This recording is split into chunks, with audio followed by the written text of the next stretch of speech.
Buenos días, hermanas. Continuamos con nuestro estudio de Apocalipsis y el tema de hoy se llama Jesús, el espíritu de la profecía. Vamos a leer nuevamente todo el capítulo 19 para que entremos en contexto. Dice así la palabra de Dios. Después de esto oí una gran voz de gran multitud en el cielo que decía: Aleluya, salvación y honra y gloria y poder son del Señor Dios nuestro, porque sus juicios son verdaderos y justos, pues ha juzgado a la gran ramera que ha corrompido a la tierra con su fornicación, y se ha vengado de la sangre de sus siervos de la mano de ella. Otra vez dijeron: Aleluya, y el humo de ella sube por los siglos de los siglos. Y los 24 ancianos y los 4 seres vivientes se postraron en tierra y adoraron a Dios, que estaba sentado en el trono, y decían: Amén, aleluya. Y salió del trono una voz que decía: Alaben a nuestro Dios todos sus siervos, y los que le temen, así pequeños como grandes. Y oí como la voz de una gran multitud, como el estruendo de muchas aguas, y como la voz de grandes truenos, que decía: Aleluya, porque el Señor nuestro Dios Todopoderoso reina. Gocémonos y alegrémonos, y démosle gloria, porque han llegado las bodas del Cordero, y su esposa se ha preparado. Y a ella se le ha concedido que se vista de lino fino, limpio y resplandeciente, porque el lino fino es las acciones justas de los santos. Y el ángel me dijo: Escribe, bienaventurados los que son llamados a la cena de las bodas del Cordero. Y me dijo: Estas son palabras verdaderas de Dios. Yo me postré a sus pies para adorarle, y él me dijo: Mira, no lo hagas. Yo soy consiervo tuyo y de tus hermanos que retienen el testimonio de Jesús. Adora a Dios, porque el testimonio de Jesús es el espíritu de la profecía. Entonces vi el cielo abierto, y he aquí un caballo blanco, y el que lo montaba se llamaba Fiel y Verdadero, y con justicia juzga y pelea. Sus ojos eran como llama de fuego, y había en su cabeza muchas diademas, y tenía un nombre escrito en que ninguno conocía sino él mismo. Estaba vestido de una ropa teñida en sangre, y su nombre es el Verbo de Dios. Y los ejércitos celestiales, vestidos de lino finísimo, blanco y limpio, le seguían en caballos blancos. De su boca sale una espada aguda para herir con ella a las naciones, y él las regirá con vara de hierro. Y él pisa el lagar del vino del furor de la ira del Dios Todopoderoso. Y en su vestidura y en su muslo tiene escrito este nombre: Rey de Reyes y Señor de Señores. Y vi a un ángel que estaba en pie en el sol, y clamó a gran voz diciendo a todas las aves que vuelan en medio del cielo: Vengan y congréguense a la gran cena de Dios, para que coman carnes de reyes y de capitanes, y carnes de fuertes, carnes de caballos y de sus jinetes, y carnes de todos los libres y esclavos, pequeños y grandes. Y vi a la bestia y a los reyes de la tierra, y a sus ejércitos reunidos para guerrear contra el que montaba el caballo y contra su ejército. Y la bestia fue apresada, y con ella el falso profeta, que había hecho delante de ella las señales con las cuales había engañado a los que recibieron la marca de la bestia, y habían adorado su imagen. Estos dos fueron lanzados vivos dentro de un lago de fuego que arde con azufre. Y los demás fueron muertos con la espada que salía de la boca del que montaba el caballo, y todas las aves se saciaron de las carnes de ellos. El tema anterior fueron las bodas del Cordero, y vimos cómo esto era causa de gran gozo y regocijo. Veíamos que estábamos a salvo. La palabra gozo también hacía alusión a estar a salvo, por fin lo logré, estoy en el lugar segura. Alegrémonos era dar saltos de regocijo. Entonces es una expresión tanto interna como externa de gran gozo, de gran alegría. ¿Y por qué razón? Decíamos porque han llegado las bodas del Cordero. Esto es gran razón para alegrarnos. Cuando ya estemos ahí, será suficiente razón para estar muy, muy contentas y expresarlo tanto por dentro como por fuera, ser auténticos en lo que estamos sintiendo. Bueno, también dice que a su esposa se ha preparado. Y esto de que se ha preparado es que está lista. ¿Cómo se preparó? Se preparó con lo que Dios le proveyó. Por eso dice inmediatamente en el siguiente versículo, y a ella se le ha concedido. Y veíamos también la importancia de esta palabra conceder, permitir, dejar, dar, todo lo que Dios le dio permiso de que ella se vistiera de lino fino, limpio y resplandeciente. Quiere decir que antes ella no estaba vestida así. Esto se refiere a antes de ser hija de Dios, antes de que fuéramos cristianos. Recuerden que la esposa es la iglesia. Antes de ser iglesia, pues vivía en inmundicias. Como Pablo dijo, estas eran las cosas que antes practicábamos, pero ahora ya no. Ahora estamos en esos preparativos. Estamos, pues, echándole ganas para estar listas para cuando llegue nuestro Señor, nuestro Salvador.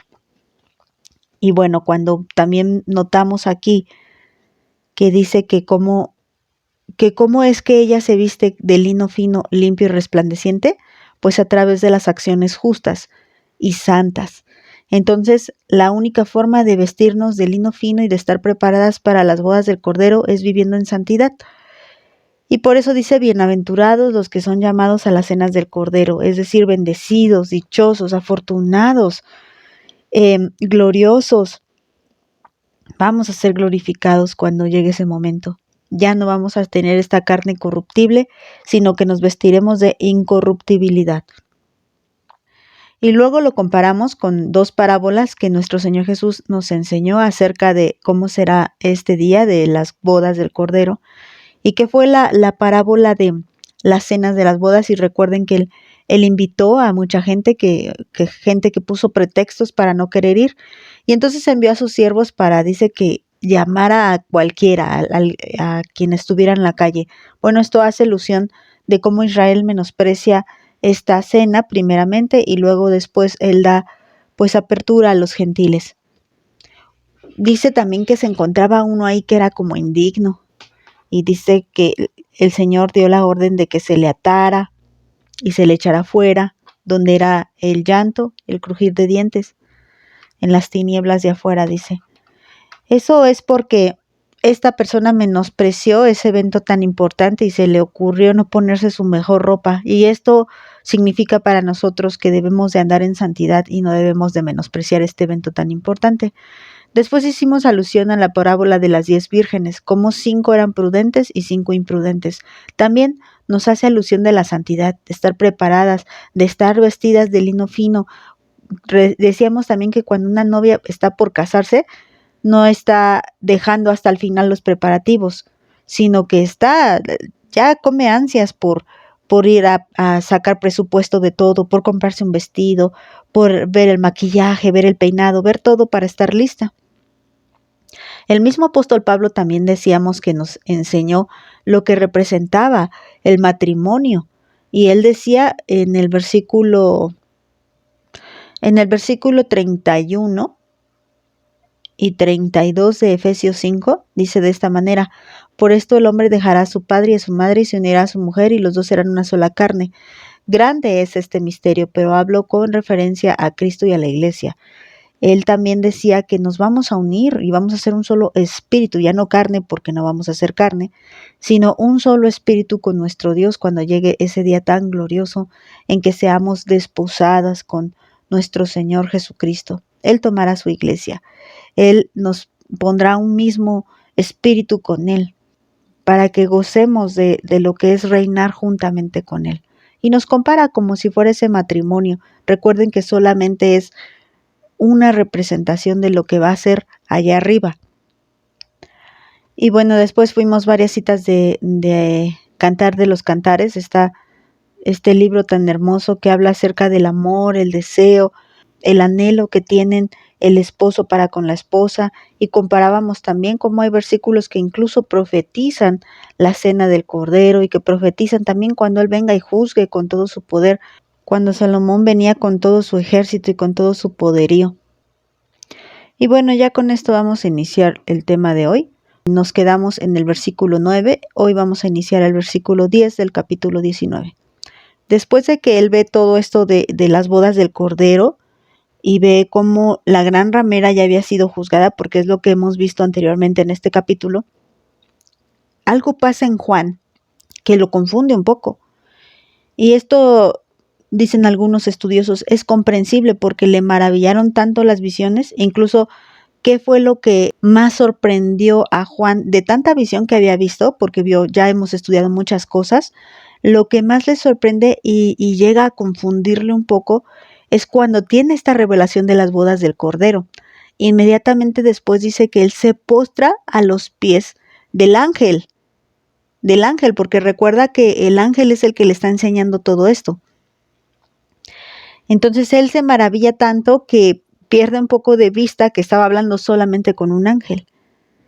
Y como tal, no es que estaba de idólatra Juan, no, como tal no. Juan no era un hombre idólatra, sino que simplemente le maravilló la visión que había visto de las bodas del Cordero, que llega a confundirse un poco y a querer adorar al ángel, pero el ángel de inmediato se lo impide. ¿Esto de qué nos está hablando? Mira, primero vamos a hacer un comentario.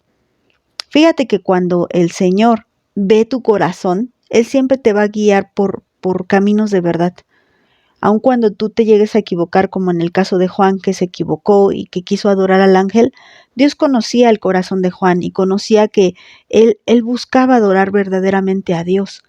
Pero llegó un momento en que esto, tanta profecía, tantas visiones que tuvo, pues fueron tan maravillosas para su cabeza que pues la reacción que él tuvo fue de adoración. Ciertamente él quería adorar, pero estaba dirigiendo mal su adoración.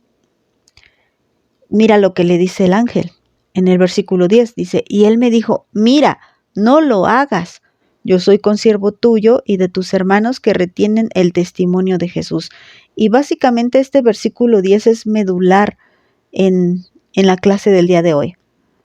Porque aquí es donde inicia todo. Aquí el versículo 10 nos da a nosotros un principio doctrinal. Si no respetamos este versículo y lo que está enseñando, entonces nos vamos a convertir rápidamente en idólatras, que fue lo que ha pasado con muchas personas. Mucha gente dice algo sobre alguna revelación, incluso verdadera, acerca de la palabra de Dios.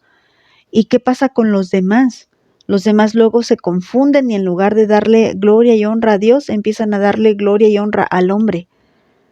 O algunos tienen algún sueño, como también lo estamos viendo en la serie de Revelación, alguna visión, y le dan mucha más importancia a esto y empiezan a convertirse ellos como becerros de oro para las demás personas, incluso para ellos mismos que se enaltecen. Recuerda que Pablo decía que se le fue dado un aguijón en la carne para que no se ensoberbeciera y que él no fuera el punto de atención, sino que el punto de atención fuera Jesucristo. Vamos a analizar un poquito más acerca de esto que le está diciendo el ángel. Vemos que Juan, repito, se confunde y quiere adorar por lo que está viendo de las bodas del Cordero, porque repito nuevamente también que no lo llevó a adorar todo lo que vio acerca de los juicios anteriormente. Eso lo espantaba, lo horrorizaba, lo maravillaba incluso, pero de una forma negativa. Y ahora se maravilla de una forma positiva y es tanta el regocijo que siente por ver la revelación de las bodas del Cordero que esto lo lleva a adorar. Y es correcto que él adore. Cuando nosotros estudiamos el tema anterior, no sé ustedes, pero yo sí sentí en mi corazón el deseo de agradecerle a Dios por ese gran privilegio que nos permitirá vivir si andamos en santidad. Pero debemos de dirigir bien esa adoración. No debemos de dirigirla mal, sino a la persona correcta, que en este caso es nuestro Señor Jesucristo. Pero vamos a ver, primero Él le dice, no lo hagas, aquí queda muy claro, no lo hagas. O sea, cuando tú quieras adorar algo que no sea a Dios, no lo hagas. Recuerda la indicación de este ángel. ¿Y por qué lo dice este ángel? No lo hagas porque yo soy consiervo tuyo. Y vamos a analizar esta palabra de consiervo. Si buscamos en el diccionario Strong, vamos a ver que esta palabra viene del griego sundolos, que quiere decir coesclavo, servidor o que ambos ministran al mismo amo. Esto es lo que significaba. Tú y yo trabajamos y ministramos y servimos al mismo Señor. ¿A quién? A Dios. Yo soy consiervo tuyo. ¿Y de quién más? Dice aquí la palabra. Y de tus hermanos que retienen el testimonio de Jesús. Es decir, que todos los que hemos puesto nuestra fe en el Señor Jesucristo, todos, absolutamente todos, incluyendo los ángeles de Dios, somos siervos del Dios vivo, siervos de Jesucristo. Y una forma de ser siervo, también lo está diciendo aquí, es reteniendo el testimonio de Jesús. Reteniendo, hermanas. Y si nos vamos al original griego acerca de esta palabra reteniendo, nos vamos a encontrar que es la palabra ejo, que quiere decir sostener, ya sea algo literal o algo figurado, poseer la capacidad, ser continuos, mantener la condición, sostener esa condición, conservar, guardar, necesitar, pertenecer, poder, reinar, reprender. Habla de temor, como el temor de Dios, o sea, todavía tenemos el temor de Dios. Y fíjense cómo después nos habla de estas palabras que a mí me llama la atención, que después viene la palabra enfermo, incurrir, mantener, haber concebido, agonizar, contener y bueno, dar gracias. A veces, bueno, no sé ustedes, yo había pensado, no tiene que ver una cosa con la otra, pero si tú lo piensas, es que estos hermanos han sostenido hasta el final, hasta la muerte, hasta agonizar, lo que creían, que es la fe en el Señor Jesucristo. El Señor Jesucristo nos ha comprado con su preciosa sangre.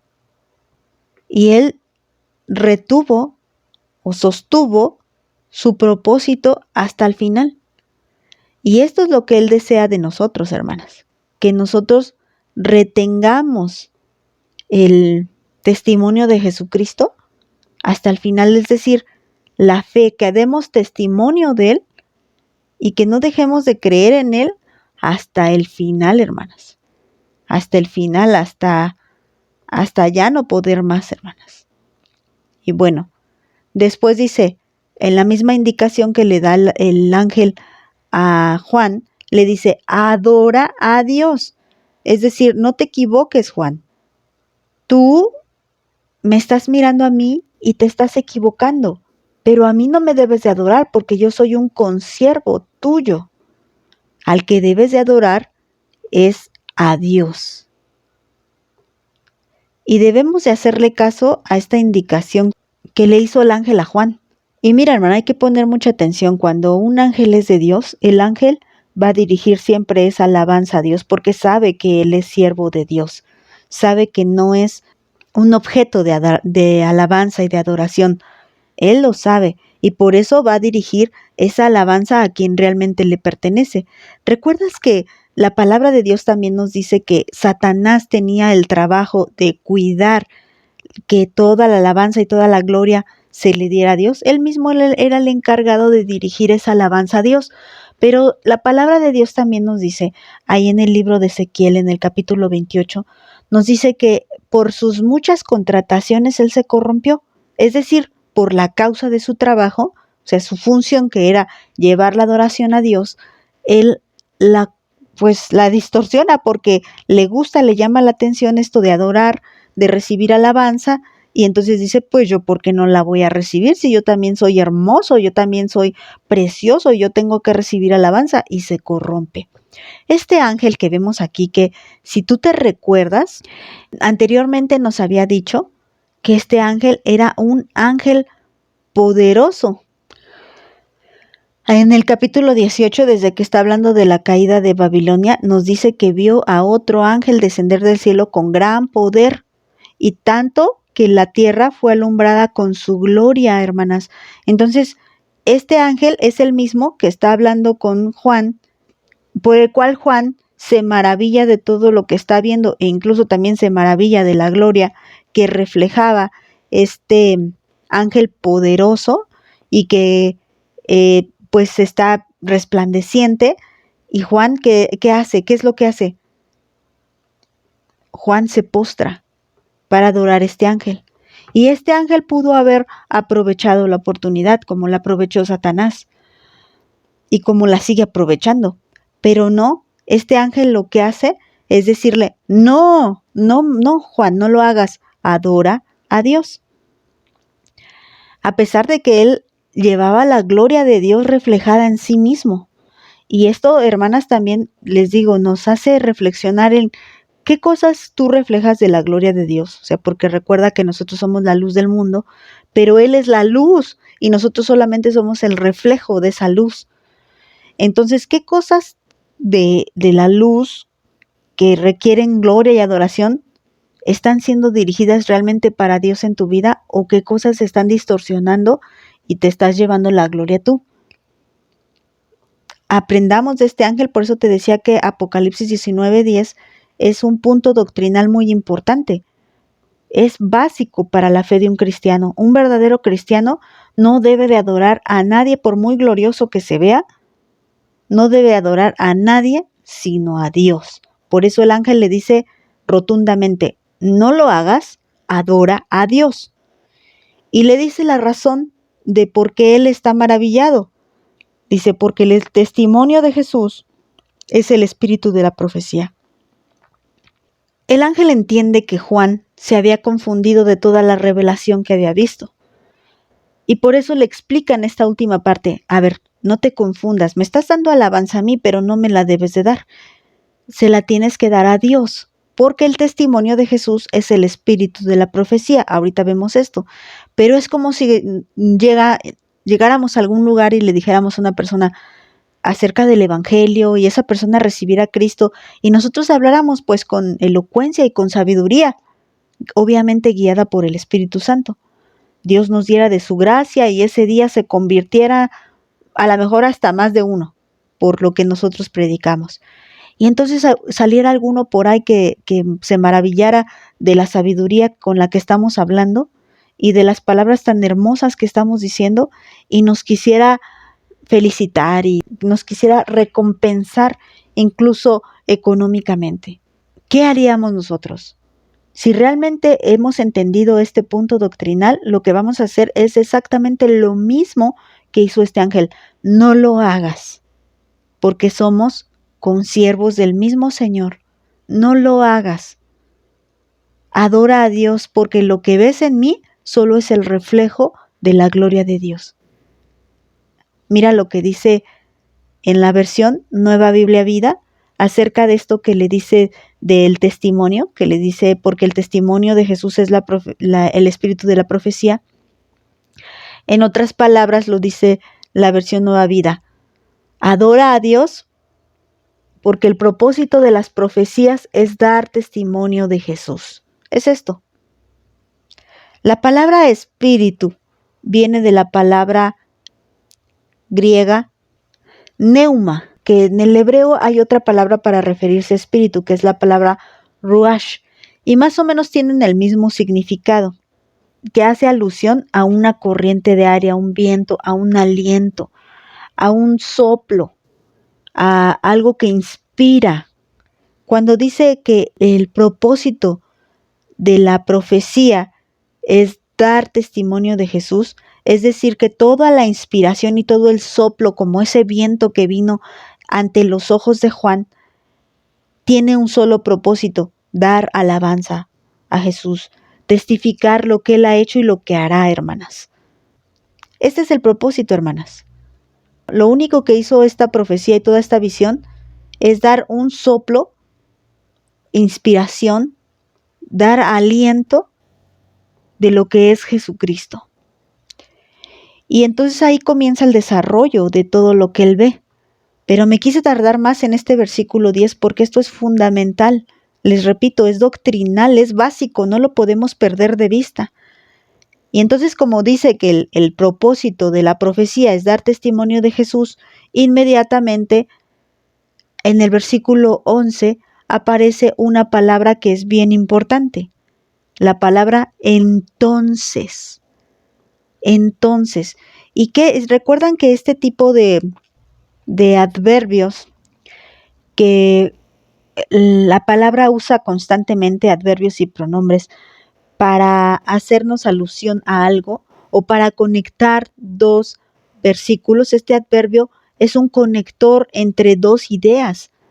Lo que estaba pasando arriba era que Juan quería adorar al ángel y en el versículo 11 viene esta palabra entonces, un adverbio que conecta la idea del versículo 11 y bueno, y lo que está, el versículo 10, perdón, y lo que está atrás y lo va a conectar con el versículo 11 y lo que viene por delante. Este entonces es muy importante porque una vez que Juan recibe esta indicación de este ángel, le dice el ángel, no lo hagas, porque soy un siervo al igual que tú y tus hermanos que proclaman fielmente su fe en Jesús. Adora solo a Dios, porque el propósito de las profecías es dar testimonio de Jesús. Esto es bien importante porque luego entonces es cuando Juan realmente puede ver. También decíamos en la serie de la revelación lo importante que es reconocer el propósito de la revelación. Es mostrarnos a Dios, es darnos a conocer a Dios. Este es el propósito. Y cuando una persona realmente quiere conocer a Dios, Juan era sincero. También hablamos de lo importante de no ser hipócritas. Y Juan era sincero delante de Dios. Entonces, es por eso que puede ver. Dice, entonces vi el cielo abierto. Ya puede ver con claridad, porque el ángel no dejó que la adoración se le diera a él. Entonces Juan no fue aferrado a querer adorar al ángel, sino que dijo, perdón. Y entonces se abre el cielo, cuando él entiende, solo debo de adorar a Dios. Y bueno, que se vuelve a equivocar, pero eso lo vamos a ver después.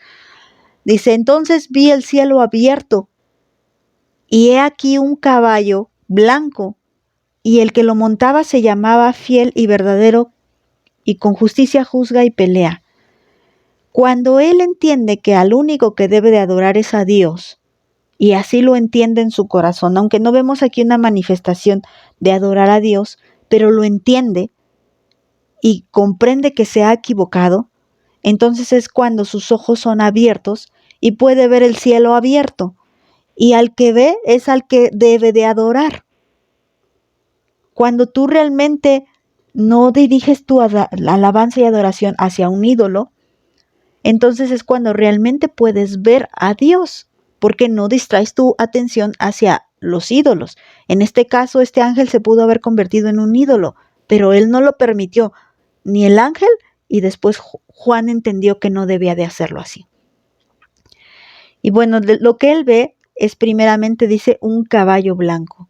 Y hemos hablado de la diferencia de que el Señor entre a Jerusalén montado en un pollino y la diferencia que hay ahora el Señor cabalgando en un caballo.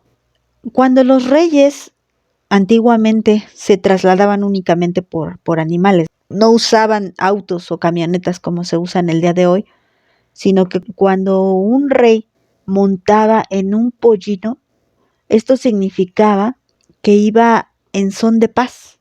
Ustedes ya lo saben, ya lo hemos visto, cuando vimos la clase de los 4 jinetes del Apocalipsis.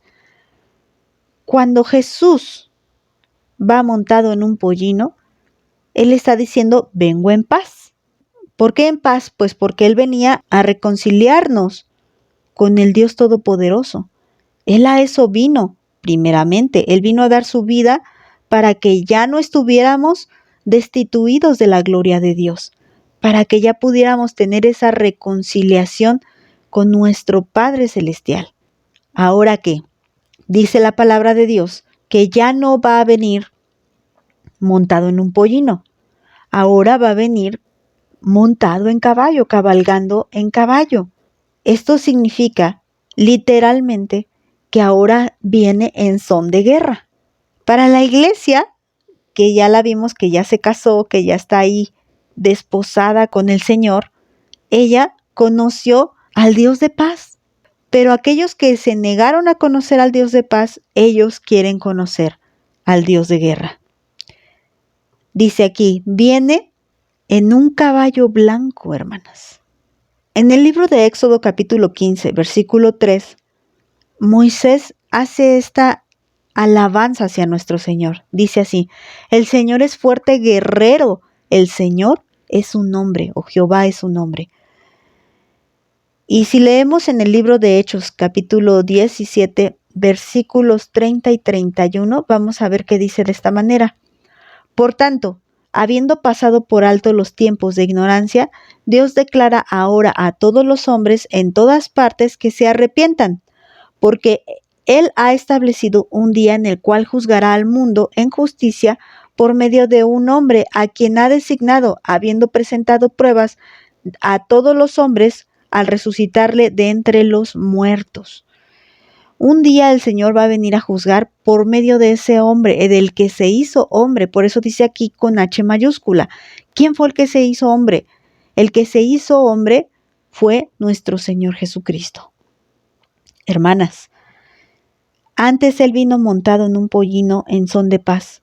Ahora dice que cuando Juan entiende esta revelación, él mira que ahora viene montado en un caballo blanco que nos habla de pureza. ¿Recuerdas que el primer jinete del Apocalipsis venía el jinete montado en un caballo blanco?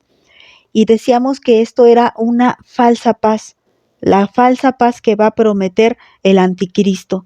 Pero ahora que estamos viendo, este que viene montado en un caballo blanco no viene falsamente. Por eso rápidamente Juan escribe, el que lo montaba se llama fiel y verdadero. Y a diferencia del primer jinete del Apocalipsis, en Apocalipsis capítulo 6, versículo 2, dice así, y miré y he aquí un caballo blanco, y el que lo montaba tenía un arco y le fue dada una corona, y salió venciendo y para vencer. Nunca vemos que su nombre sea verdadero. Dice que se le fue dada una corona que puede reinar y que también se le dio el poder para vencer. Pero nunca dice que se llame fiel y verdadero. Entonces entendemos que es diferente a este caballo blanco. Es diferente porque inmediatamente aquí sí hace la aclaración. Este se llama fiel y verdadero. No es como los otros. Este se llama fiel y verdadero. Ya hemos analizado estas dos palabras acerca de aquel que es digno de confianza, aquel que es honesto, aquel que es sincero. Y ahora fíjense, ¿estos se acuerdan que lo dijo en cuanto a los santos de Dios? A los que eran fieles y verdaderos, que eran convidados a esta gran batalla. El significado, la palabra griega que usa aquí es la misma, no usa otras palabras griegas. Pero aquí lo importante es que la palabra de Dios lo está mencionando y lo está escribiendo aquí. Tuvieron cuidado también los que transcribieron la Biblia de escribir estas dos palabras con mayúscula para referirse a Dios. No es cualquier fiel ni es cualquier verdadero, es el fiel y el verdadero, o sea, Jesucristo. ¿Y qué va a hacer el fiel y verdadero? Va a juzgar con justicia y va a pelear, hermanas. ¿Qué significa? Implicación de tratar o condenar o castigar. Tiene que ver con hacer diferencia o determinar lo que se va a hacer con esa persona, porque Dios trae pleito. Por eso quiere castigar a sus enemigos. ¿Suena fuerte? Muchos que solo predican al Dios de amor no creen que esto sea posible. La palabra de Dios aquí lo dice, antes vino Él montado en un pollino, ahora viene montado en un caballo y Él viene determinado a castigar, a condenar y a marcar la diferencia entre sus hijos y los que no son sus hijos. Esta fue la palabra juzgar.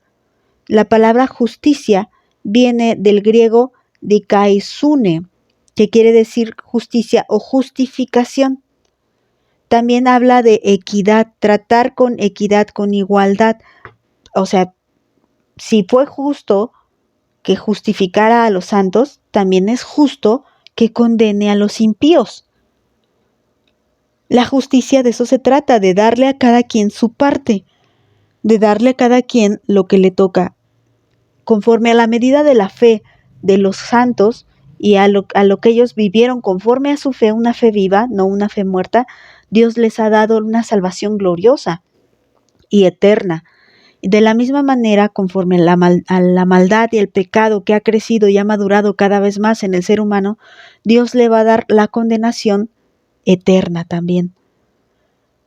Dice también que viene a juzgar con justicia y luego dice y a pelear. Y esta palabra pelear viene del griego polemeo, significa que Él viene a hacer guerra. Jesús ahora viene a hacer guerra. Pero mira, antes Satanás incitó a la humanidad a pelear contra Dios y a hacer polémica. ¿Recuerdas que te dije que eso de andar haciendo polémica no era de parte de Dios, era de parte del diablo?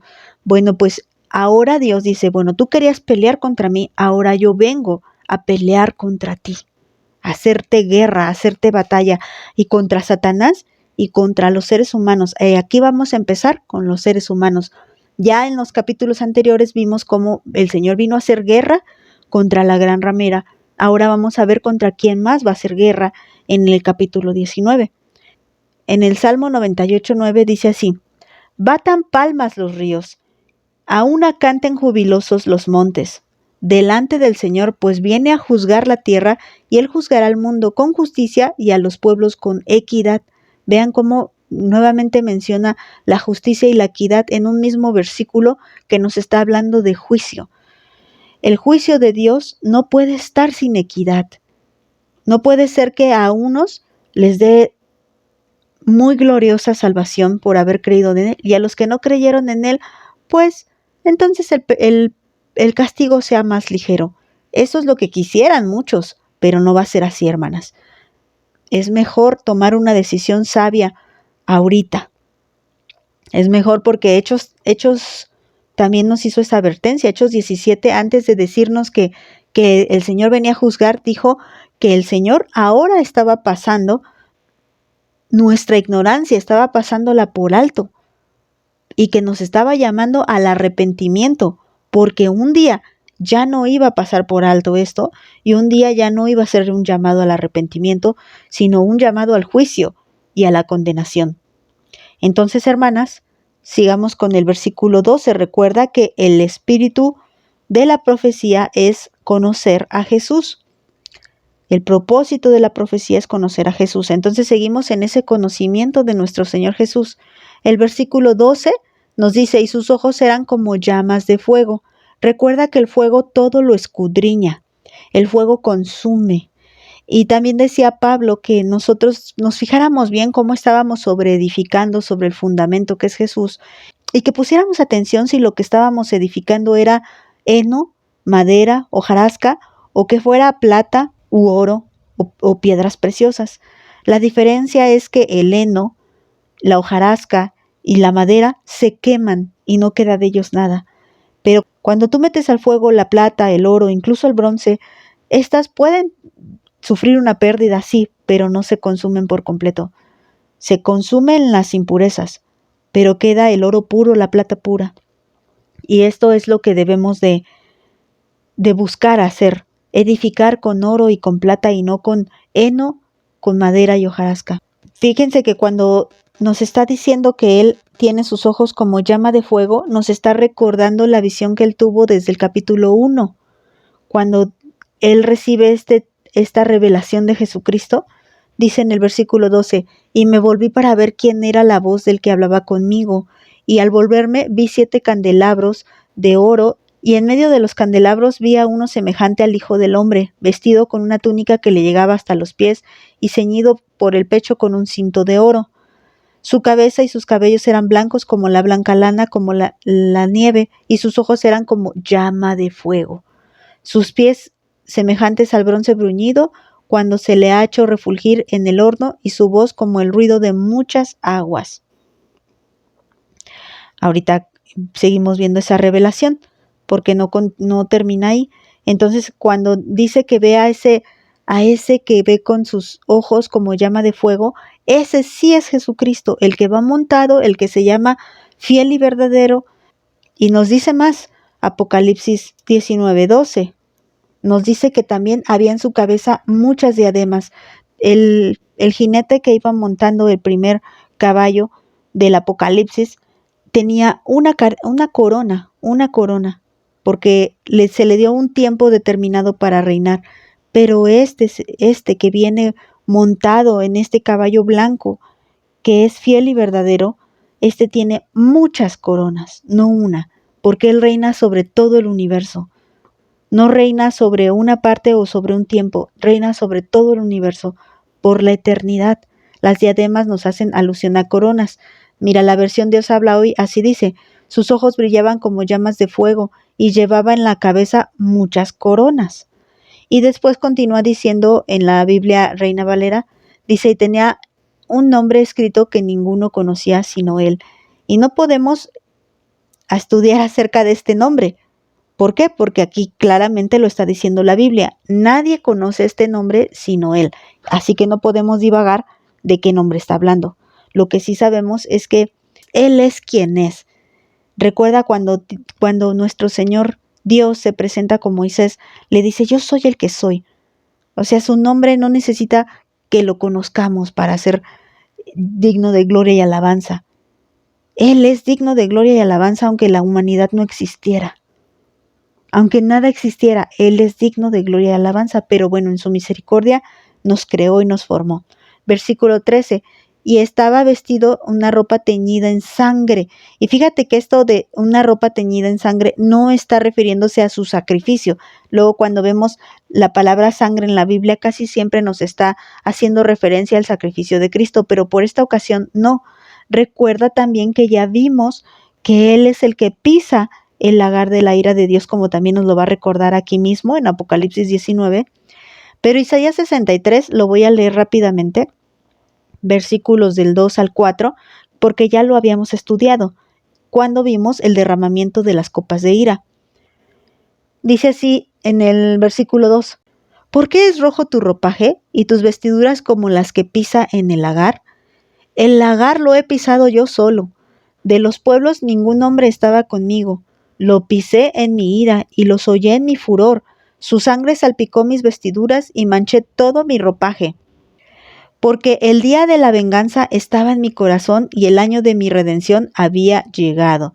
O sea, el mismo día en el que Dios quiere vengarse también es el día en el que Él redime a su pueblo.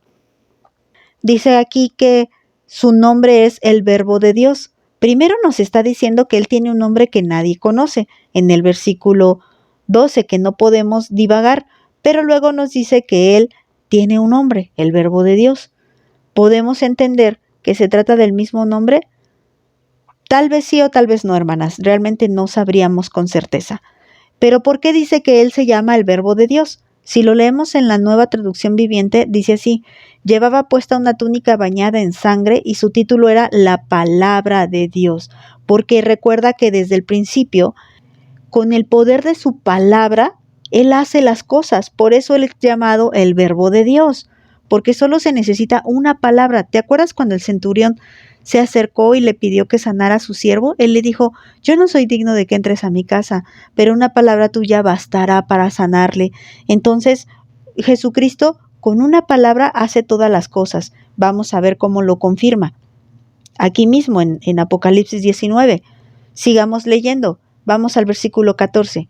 Y los ejércitos celestiales, ahí me voy a quedar. Y los ejércitos celestiales, ¿cómo que ejércitos? Bueno, busquemos esta palabra ejército en el diccionario Strong y viene del griego estrateuma, que quiere decir armamento o cuerpo de tropas. Se refiere a un soldado o una tropa. Literal, lo que conocemos ahorita como ejércitos humanos, pero aquí en este caso son celestiales, hermana. Son muchísimo más poderosos de lo que puede ser el ejército más poderoso que te puedes imaginar. Bueno, nuestro Señor Jesucristo con una sola palabra puede destruir todo el universo. o puede crear el universo, como ya lo vimos. Pero Él también ha tenido en su soberanía la disposición de convidar a todo su ejército celestial a esta batalla, a esta guerra que sin lugar a dudas va a ganar. Mira, el Salmo 68, 17 dice así: los carros de Dios son miriadas, millares y millares, el Señor está entre ellos en santidad, como en el Sinaí. Fíjate que esta palabra miriadas quiere decir algo que no puede ser contado de lo numeroso que es. Así es el ejército de Dios. Las tropas que vienen con el Señor son miriadas, no pueden ser contadas. Solamente dice que son millares de millares. Es una expresión que tiene el salmista para referirse a que son muchísimos. Seguimos en Apocalipsis 19:14. Dice: y los ejércitos celestiales vestidos de lino finísimo, blanco y limpio. Fíjate que ellos vienen vestidos igual que lo que se le concedió a la esposa de Cristo. De lino fino, limpio, resplandeciente. La única forma en que podamos servir a Dios, hermanas, es en santidad. Aquí llama la atención que a ellos no dice que se les ha concedido o se les ha permitido. Es decir, que ellos fueron creados así. Ellos fueron creados revestidos de santidad y de pureza. La iglesia originalmente no lo era, porque todo ser humano hoy en día nace con la contaminación del pecado. Entonces, para que podamos vestir de lino fino es necesario que se nos conceda. No de la misma manera que los ángeles, porque ellos fueron creados. Si ellos se corrompen, ellos mueren eternamente, pero nosotros tenemos la oportunidad de, a pesar de ser corrompidos, poder revestirnos de santidad. Bueno, este ejército santo y puro le sigue en caballos blancos también, porque el blanco representa la santidad y la pureza. Y el versículo 15 dice: y de su boca sale una espada aguda. Y recordemos que la espada en la palabra de Dios representa la palabra de Dios. Cuando Pablo dijo que nos vistiéramos de la armadura de Dios, dijo que tomáramos la espada. Y él mismo lo dice ahí en el versículo 17 de Efesios 6.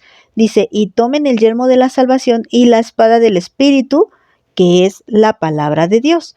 Entonces, cuando vemos que sale una espada aguda, ya dijimos que aguda es muy filosa. Cuando vemos que sale una espada aguda de su boca, es la misma palabra, con el poder de su palabra. Nos imaginamos a veces que va a ser una guerra como las que conocemos, al tú por tú, y no es así. El Señor no va ni siquiera a utilizar sus manos, con el simple poder de su palabra, con su boca. Y recordemos también lo que nos dice la revelación de Jesucristo en Apocalipsis 1, pero en el versículo 16, dice así: y en su mano derecha tenía 7 estrellas, y de su boca salía una aguda espada de 2 filos, y su rostro era como el sol cuando brilla con toda su fuerza. Pero aquí nuevamente en esta revelación que Juan ya había visto, o sea, Juan tenía que reconocer al que vio al principio, cuando toda esta revelación había empezado. ¿Cuánto tiempo tardó el Señor en darle toda esta revelación? No sabemos.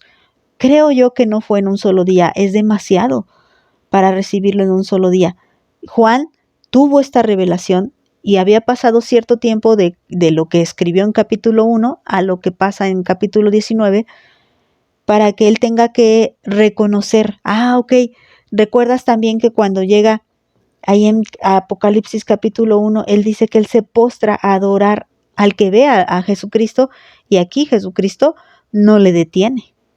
En el Apocalipsis 19, él se postra a adorar al ángel, y el ángel, como es un ángel de Dios, le detiene. Bueno, sigamos en el 15.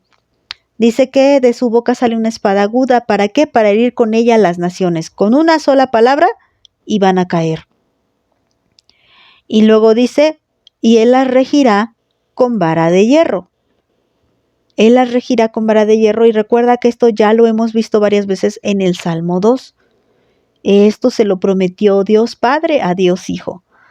Y él pisa el lagar del vino del furor y la ira del Dios Todopoderoso.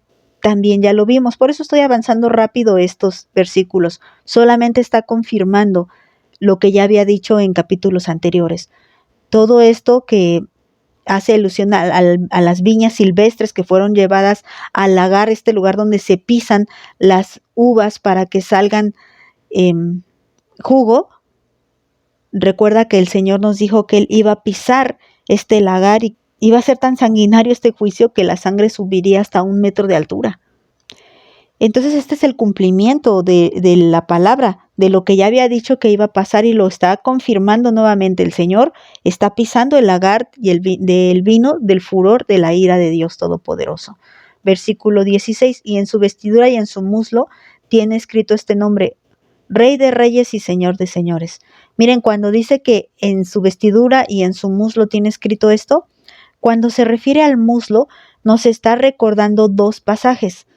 Primero, cuando Abraham ya se ve viejo y sabe que ya va a morir, le hace un encargo muy importante a su siervo Eliezer. Lo manda a buscar esposa para Isaac y le da instrucciones: que no vaya a ser cananea, que mi hijo no se regrese a la casa de mi padre, sino trae de allá, de la casa de mi padre, trae una chica para que se case con mi hijo. Bueno, le da indicaciones. Y para hacerle prometer a Eliezer, su siervo de confianza, que iba a hacer todo lo que él le había pedido, le dice que ponga su mano debajo de su muslo. Esta era una costumbre que significaba un pacto, un compromiso, una promesa. El siervo estaba comprometiéndose con Abraham de no fallar. Era un juramento que él no podía retractarse. Era una señal de pacto. Luego tenemos otro evento. ¿Se acuerdan ustedes de Jacob, el nieto de Abraham? Cuando está ahí luchando contra el ángel en Peniel y reconoce que este ángel es alguien especial y no es cualquier ángel. Después estudiaremos esta cita. Es precisamente el Señor Jesús. Por eso se le cambió el nombre de Jacob a Israel, haciendo referencia a que él peleaba por recibir la bendición, porque esto es lo que él hace, esto es lo que él hizo durante toda su vida: luchar contra todo lo que estaba estipulado para que no le tocara la bendición, y ahora le tocara. Yo quiero ser bendecido por ti, por favor bendíceme. Bueno, pues él lucha en Peniel con el ángel, así lo dice, con el mismo Dios para obtener la bendición. ¿Y cómo es que el ángel vence a Jacob? Pues le hiere en el pliegue, en la articulación, en el muslo. Ahí le hiere, en las coyunturas del muslo, dice. Bueno, sabemos que después él quedó cojo, ¿no? Porque tuvo una herida provocada por esta lucha que él tuvo. Entonces aquí en esta historia, el muslo representa la fuerza. La única forma en la que fue vencido fue siendo herido por el muslo. Representa entonces promesa, pacto y fuerza. Cuando vemos ahí en el versículo 16 de Apocalipsis 19, dice: y en su vestidura y en su muslo tiene escrito un nombre. O sea, su pacto, su poder, significa que Él es el Rey de Reyes y Señor de Señores. Él no está herido del muslo, sino que Él viene con toda su fuerza. Y la señal en su muslo, o sea, en su fuerza, es que Él se llama Rey de Reyes y Señor de Señores. Mira que antes nos dijo que nadie conocía el nombre, pero después nos da 3 nombres. Primero nos dice que es el Verbo de Dios, luego nos dice que es el Rey de Reyes y también nos dice que es el Señor de Señores. Nos revela 3 nombres y esto es importante. Él da la revelación a los que le adoran a Él, hermana. Si tú quieres conocer a Dios, necesitas adorar a Dios. Así fue como empezamos. Adora a Dios, porque Él es el único digno de alabanza. Y para terminar este tema, quiero leer el Salmo 45. Voy a leer varios versículos, pero los voy a leer de corrido, para que veamos lo que el salmista entendió. Mira, Salmo 45, versículo 1. Rebosa mi corazón, palabra buena. Dirijo al Rey mi canto. Mi lengua es pluma de escribiente muy ligero.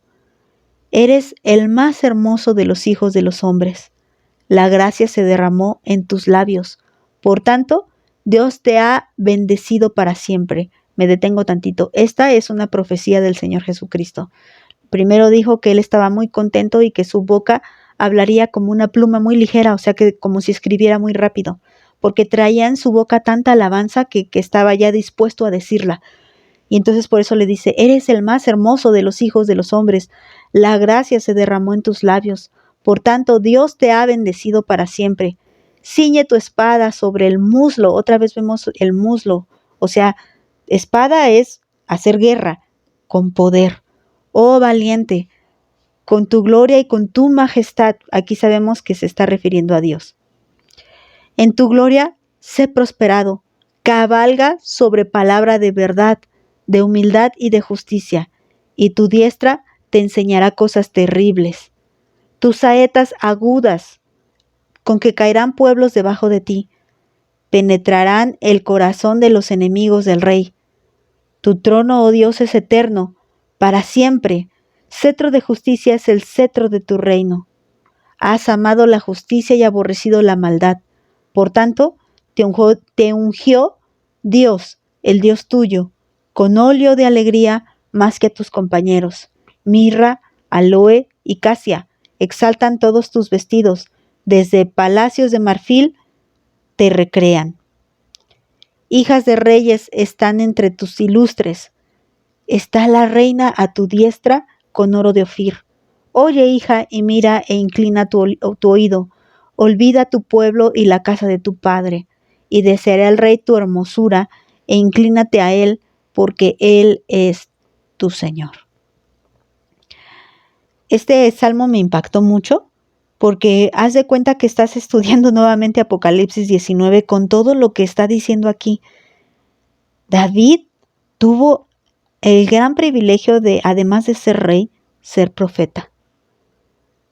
Muchos de sus salmos profetizan al Mesías, y este es un salmo que profetiza a Jesucristo.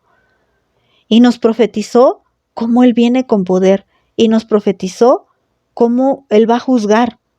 Nos habló de justicia, nos habló de equidad, nos habló del poder de su muslo, nos habló de cómo Él viene con el poder de su palabra, con la espada aguda. Y ya en este versículo, en el versículo 9 y 10, nos habló de su esposa. Dice el versículo 10, olvida tu pueblo y la casa de tu padre, se lo está diciendo a la esposa, y deseará el rey tu hermosura, e inclínate a él porque él es tu Señor. Si realmente queremos ser deseadas por Jesucristo, debemos de olvidar todo lo que quedó atrás, todo nuestro pasado. ¿De dónde venimos? Del pecado, hermanas. No venimos de otro lado. Venimos del pecado, y nuestro padre antiguo no se refiere a nuestro padre carnal, se refiere a nuestro padre, el diablo, que antes era y que ahora somos hijas de Dios. Ahora somos esposas del Rey. Vamos a orar, hermanas, y a darle gracias a Dios por esta revelación del Señor Jesús. Señor, gracias porque tu palabra es inagotable. Como dice aquí el salmista, el adorarte debe ser para nosotros como una pluma liviana, ligera, para adorarte y adorarte y adorarte y decir tantas palabras, dándote gloria y honra, Señor. Buscando, Señor, verte a ti. Señor, no permitas que nuestro corazón se desvíe y trate de adorar a lo que no eres tú, Señor, sino que al contrario, abre nuestros ojos para verte y entonces darte alabanza, darte gloria. Como dice aquí el Salmo, inclinémonos ante Él porque Él es nuestro Señor. Señor, inclinarnos ante ti, reconocer que tú eres Rey de reyes y Señor de señores, que vienes con poder, con gloria, a juzgar este mundo, con justicia, no con corrupción, porque tú no eres un Dios corrupto, tú eres un Dios justo. Ayúdanos, Padre, ayúdanos a darte esa gloria y esa alabanza que solamente tú mereces. Ayúdanos a no desviarnos, a no confundirnos, a no mirar a nadie más sino a ti, Padre. Te ruego, Padre, la revelación de tu palabra para cada una de nosotras, para que seamos, Señor, pues ungidas con el poder de tu Espíritu y recibamos esa gracia que solo tú nos puedes dar, Señor. Te bendigo, Padre, te exalto en el nombre de Jesucristo. Amén. Que Dios las bendiga, hermanas.